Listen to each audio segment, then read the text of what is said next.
Good evening, ladies and gentlemen. My name's Steve. I am a Christian, voluntarist, anarchist, what have you, who for some odd reason likes to do this once a week where I just get up and vent and talk about things that I find interesting or what have you, about politics, about Christianity, about, I don't know, whatever I found interesting throughout the week. Yesterday, I came across this website or organization of some sort that is called Stop Having Kids. I kid you not. They have a Facebook profile, they have a YouTube channel, and it's very strange. So just wanted to kind of quickly talk about that as as well as a couple other things. But before we dive into that, I saw this video yesterday, and I know this is about trans athletes and all that kind of stuff, and we're sick and tired of it.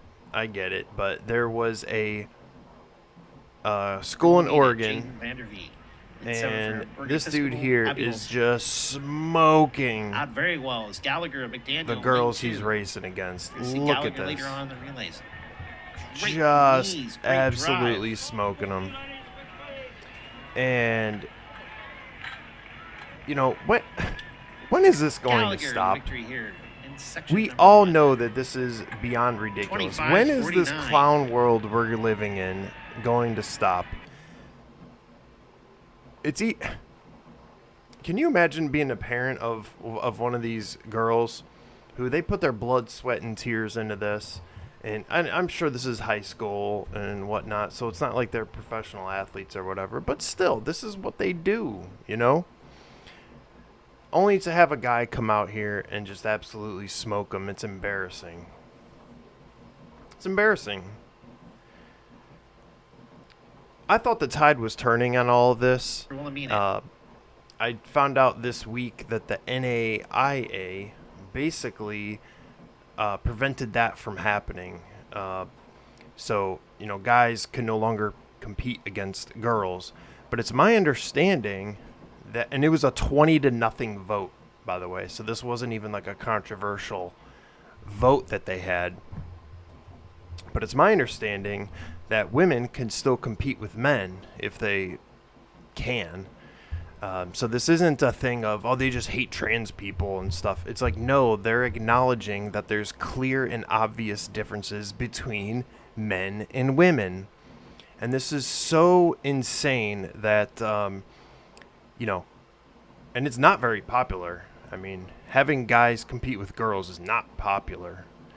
So I feel like the tide's turning on all of this, but it's still continuing. And anyways, that's not what this stream's about. But, yeah, this needs to stop, okay? It needs to stop. So, came across this organization. Actually, I think I first saw them on Twitter, and that's where I got a couple of these screenshots from. If I told you that there was an organization called Stop Having Kids, and they're out on the beach passing out condoms, holding up signs, this guy looks exactly like the guy that would pop in your head. Just a complete doofus. And I hate to make fun of how people look and all that, you know. But I'm just being honest. He looks like a friggin' goofy, sad, lonely dude. Anyways, they're handing out condoms in spring, you know, during spring break in Florida. Basically saying don't make babies, right? And it's so crazy. At first I'm like, this can't possibly be real, right? By the way, I'm 3D printing something, so if you hear the noise in the background, that's what it is. There's only about 10 minutes left on that print, but I don't want to pause it right now because it was a 5-hour print. Anyways, you know, this is a real, from everything I can tell, this is a real organization. They have a bunch of social media posts. I actually watched one of their YouTube videos, and it's just as embarrassing. And their argument is that, well, let me read this post. The moral imperative should be to prioritize the overabundance of life, see, that already exists and is in need of major life improvement over the unborn who lack need or desire to exist. Many humans are so careless about focusing on existing life that they ask if this is a joke, and that's exactly what I did. I thought it was a joke because it's such a sad and depressing worldview that they have. So there's a lot of flaws in their worldview. It's also very strange to make this your passion in life, where you go out here on a weekend or an evening and hold up goofy signs like that. It's really sad. But they're saying that there's an overabundance of life. And this is kind of the same, over the concerns or fear-mongering about the world being overpopulated that have been proved wrong again and again and again. There's been predictions for decades that there will be mass starvation, and that kind of thing because there's so many people. But the exact opposite has happened. We've figured out how to thrive, generally speaking, right? As a world, but certainly as a country in the United States, of a population exploding, but our standard of living has increased substantially.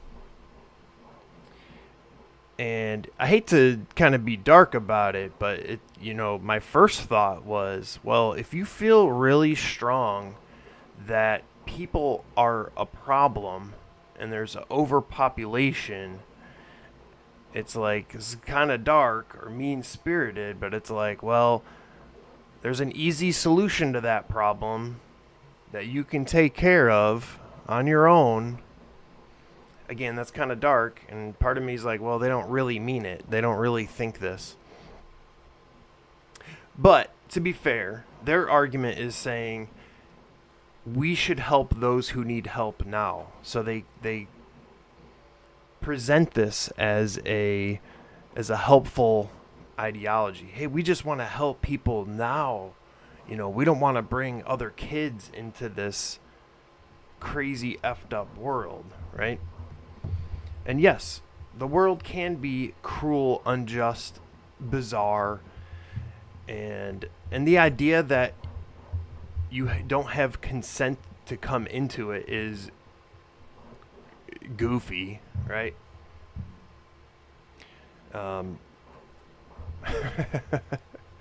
It's a very odd concept. Yeah, did I consent to being born? I mean, no one is.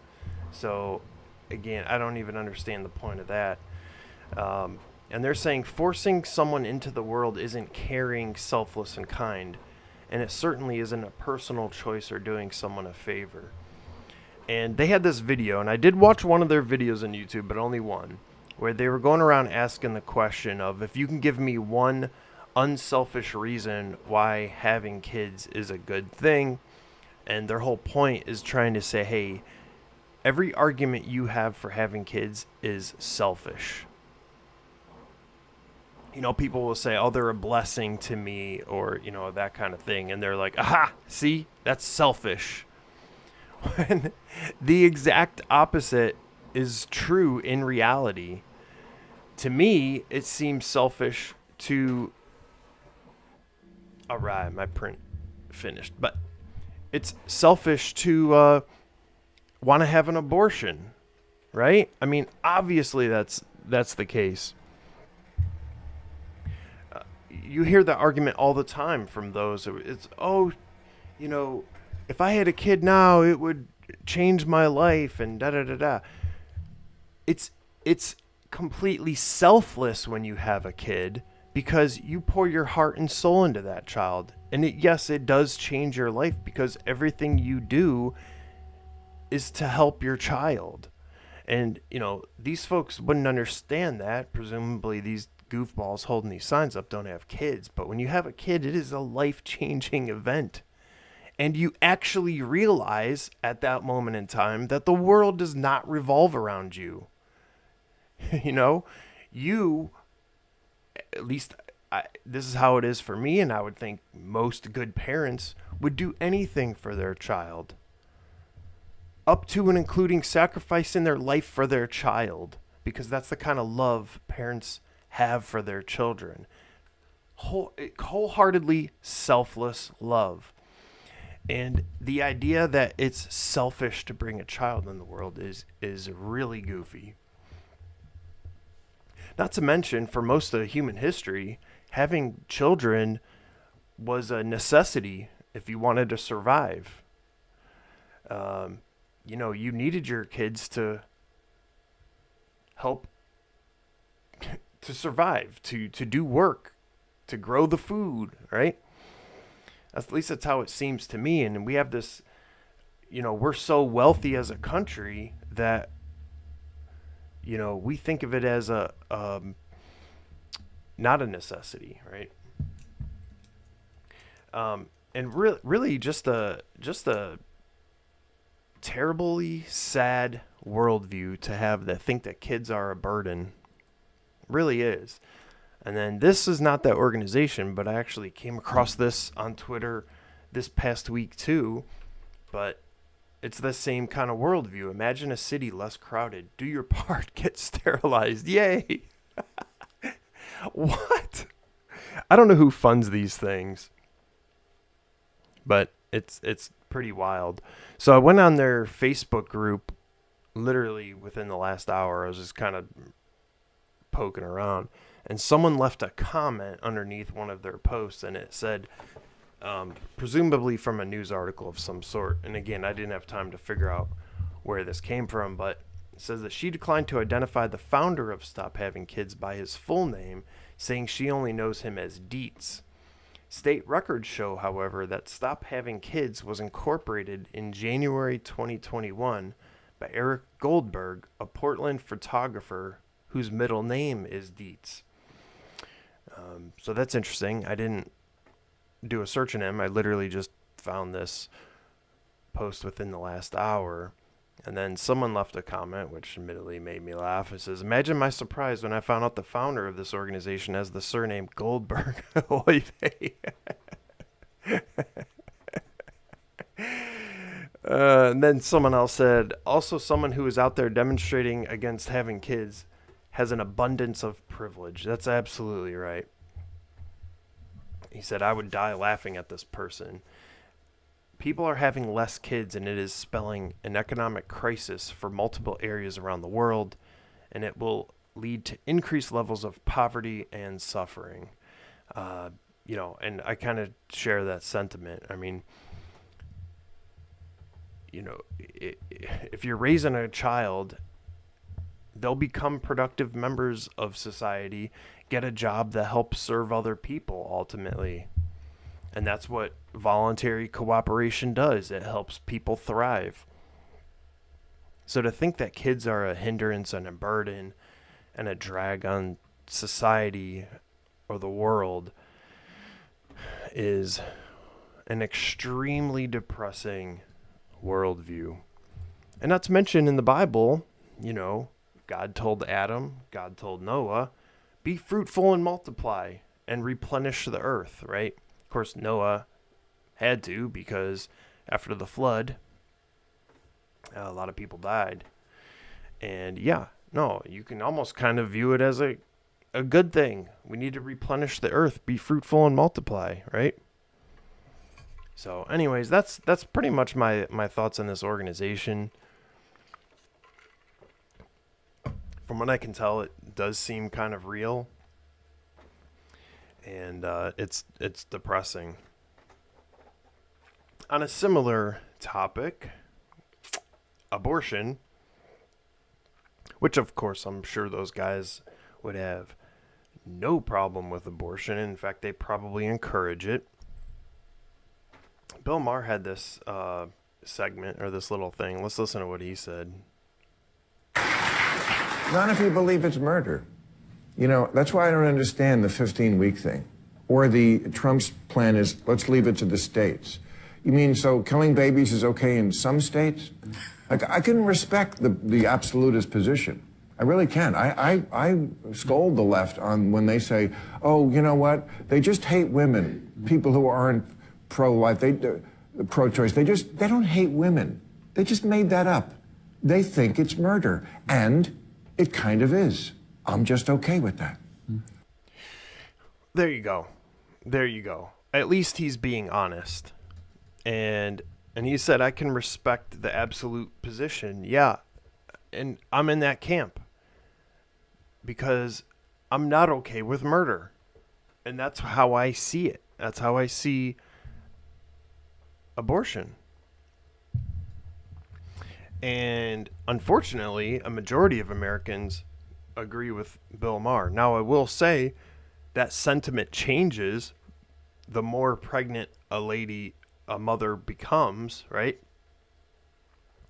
Because it's more and more looking like a baby and more hard to justify killing it.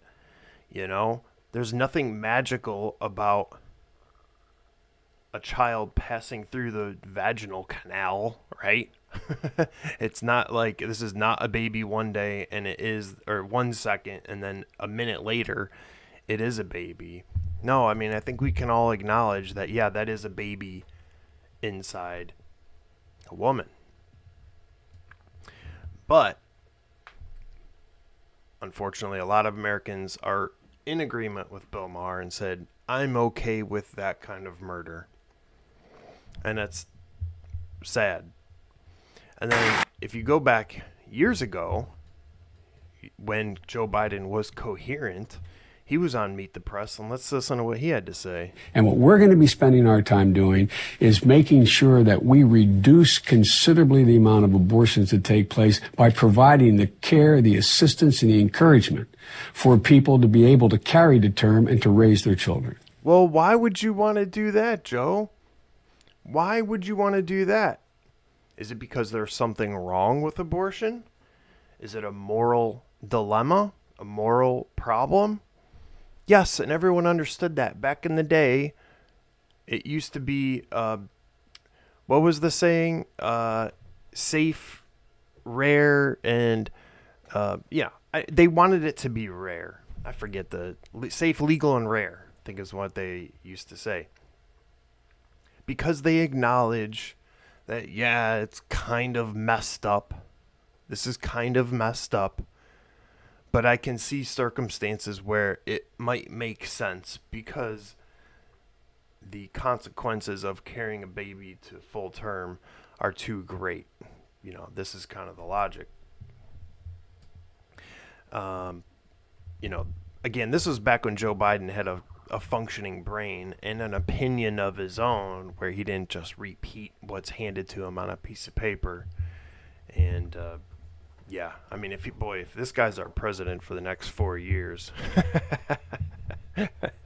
let's say it'll at least make for some entertaining video clips, because this guy has lost it. Anyways, I don't have a whole lot more to say about abortion beyond that. I mean, I think as a Christian, you know, there are plenty of good charities that help women. Instead of just scolding them and say, no, you must carry your child. No, we need to help them. They have legitimate concerns about bringing a child into this world, and that's totally understandable. And they don't need to be scolded. They need to be helped. They might need help funding a doctor's appointment, help with rent for the month. And there are wonderful organizations that do that. And not to mention, this is what we should do as Christians anyways, is, you know, help our neighbor, help the community. And I think if you look into it, and if you look into these organizations that help women struggling with this decision, probably 90% of them have a Christian faith, right? And that's kind of how we should approach it and have sympathy for them and the position they're in. But at the end of the day, I still think it's murder, right? And what anyways, moving along. This is going to be a quick stream tonight. So this chick has been all over Twitter, and I've seen a couple YouTube videos, but she, her name was like Nala or something like that. And she was an OnlyFans chick, made millions of dollars apparently. She was way up there in her subscribers, and I guess real popular and famous. And did an interview recently with Michael Knowles from the Daily Wire, and she had basically said, hey, I've canceled my OnlyFans, I've found Christ, and I'm living my life for God. Amazing, right? And boy, has there been a lot of pushback to that.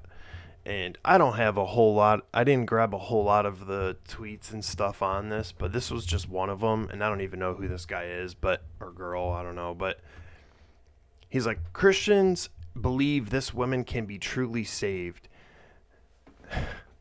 This is crazy. The naivety of conservative Christians is driving more people towards atheism and Islam. The same naivety that is making your society crumble, accept everything and fall for anything. This is such a bizarre take. So let's recap. Christians believe you can turn your life around for the better and serve an almighty God who sacrificed himself for us. A holy, selfless act, and devote your life to him and turn your life around for the better. And he's saying that this is driving more people towards atheism and Islam. I don't even understand the argument, to be honest with you. I mean, basically what they're saying is that some sins are too great for Jesus to forgive. I mean, at the end of the day, that is kind of what they're saying. And in fact, someone said it perfectly underneath this tweet. It says, if such women cannot be saved, then Christ died in vain. Spot on. Spot on. So no matter how bad your sins are, Christ can forgive them and will forgive them if you are sincere. Now, I don't know. Maybe this girl is insincere or doing this for another reason. I don't know. Some people are saying, oh, she's just doing this to make money from Christians or something, which I don't even understand that, if she was making millions of dollars on OnlyFans. But we're all sinners, okay? And it's not like there's a scale of, well, her sin crossed that line to the point where it can't be forgiven is silly. Because all Christians realize that we've all sinned and fall short of the glory of God. And, I'm hopeful for her. I hope she continues. I hope she's encouraged. Now, the one thing I will say in criticism of her is she needs to get rid of this red hair. I mean, come on, what are we doing here? I'm kidding. No, I'm not kidding about the red hair. It's pretty awful. Pretty awful. When I see a chick with red hair, I turn the other way. I'm just kidding. I'm a married man. What am I talking about? I don't sit there and look at girls. Not a fan of the red hair, though. All right, so I'm going to end on two funny videos that I found funny. Talking about private property. These guys, man, what a content machine. You just grab a microphone and go to a college campus and ask these goofy college kids basic questions and just listen to the response you get. So this topic of private property came up because of all of these squatters taking over homes and whatnot, which is, of course, wild, right? But listen to this. Do you own property? I Own a car. Yeah. Okay, so if Somebody stole my car, how would I feel about it? yeah, would you apply that to the same standard to your vehicle? If they needed my vehicle and they were down bad and it happened, I would just move on with my life. Because I don't So you think would- private property should exist. Then why not just go She and just give said, I don't think private property should exist. your car to someone who's down bad? Because I need it. Oh, okay. Yeah. So then that begs the question: if you own property and you need your property, and someone takes it over, should they have the right to do that? I don't think that I care. Incredible, right? So as a basic recap for libertarians, we believe strongly in private property.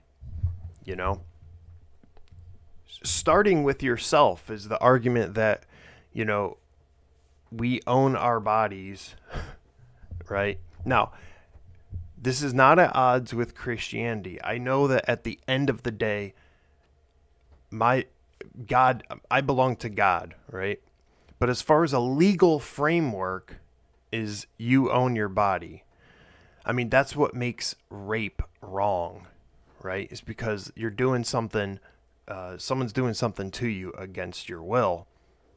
It's not voluntary, right? It's the basic concept. So her logic is basically saying she would be okay if, you know, someone raped her, which, again, it doesn't even make sense, right? Because if she doesn't believe in personal property, she almost doesn't believe in bodily autonomy, because that's where it starts, right? And to not believe in private property, I guess that's fine, but boy, what a goofy worldview. And in fact, it reminded me of this video I just saw this week.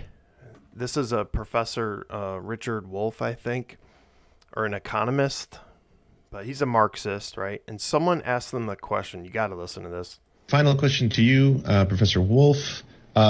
Under your system of worker cooperatives, would I still get my PlayStation 5? Absolutely. You'd have to Buckle up. struggle a little bit for it. You'd have to talk to your fellow workers. You'd have to talk about the distribution of income. You'd have to compare your desire for PlayStation against all the other interests of all the other people. It wouldn't be something you worked out on your own with your particular boss in any way. It would have to be a democratic decision. You'd have to come to terms with that the way you do with democratic decisions now in our society, to the extent that we have them. What an absolute nightmare of a framework this guy's living in. Can you have a PlayStation 5? He's like, well, what? He's like, oh, it's not looking good, but you don't really have to fight for it. We got to balance the needs of the people over here and figure out if, you know, I mean, what an absolute crap show of a worldview. And I understand anarchism as I view it in a Rothbardian society is never going to happen, and I accept that, right? But the general framework is that everything should be voluntary, which I wholeheartedly support. And you don't initiate aggression. I mean, these are basic kind of principles. But this framework, which is exactly what that girl thinks, that there should be no private property. And what he's not saying is, like, the guy's like, hey, can I get my PlayStation 5? Whoa, whoa, whoa. What do you mean my PlayStation 5? You mean our PlayStation 5? Everything's this group mentality. You have no individual autonomy, and it would just be a nightmare of a situation. Can communities like that work in theory? Sure. And they're free to do that. I mean, that's the, beauty of America. If you want to gather up 100 people and go live in a community where those are the rules, and if everyone agrees to that, I have no problem with that. Again, that's voluntary. That's voluntarism. If people say, I will give up my personal desire to own things, to have, private property, and everyone agrees to that, they could do that. The worker cooperative or whatever he said. In fact, I would be kind of curious how that would turn out. That would be very interesting.